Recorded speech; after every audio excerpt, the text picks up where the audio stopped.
এই কলিযুগের শেষ অবধি বজরংবলী ছিল, আছে, থাকবে রামজির অনুমতিতে। জয় সিয়া রাম।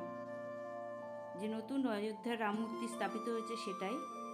আর আমি এসেছি ব্যারাকপুরে, স্টেশনের ধারে যে হনুমান মন্দিরটা রয়েছে সেখানে। আর এই একটা ব্রাহ্মণ বসে আছে, আর এরা হনুমান চালিসা পাঠ করছে। ফ্রেন্ডস, আমার আজকে মনটা খুবই খারাপ ছিল।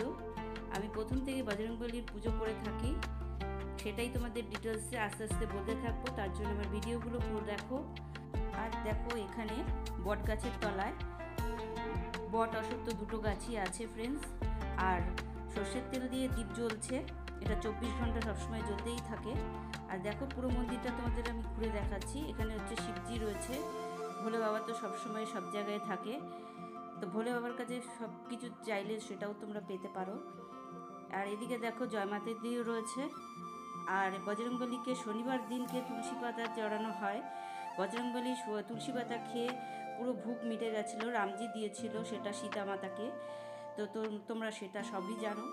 তো ভিডিওটা কেমন লাগলো? আর বাবার চরণে আমার অনেক অনেক প্রণাম। টাটা ফ্রেন্ডস, দেখা হচ্ছে নেক্সট ভিডিও।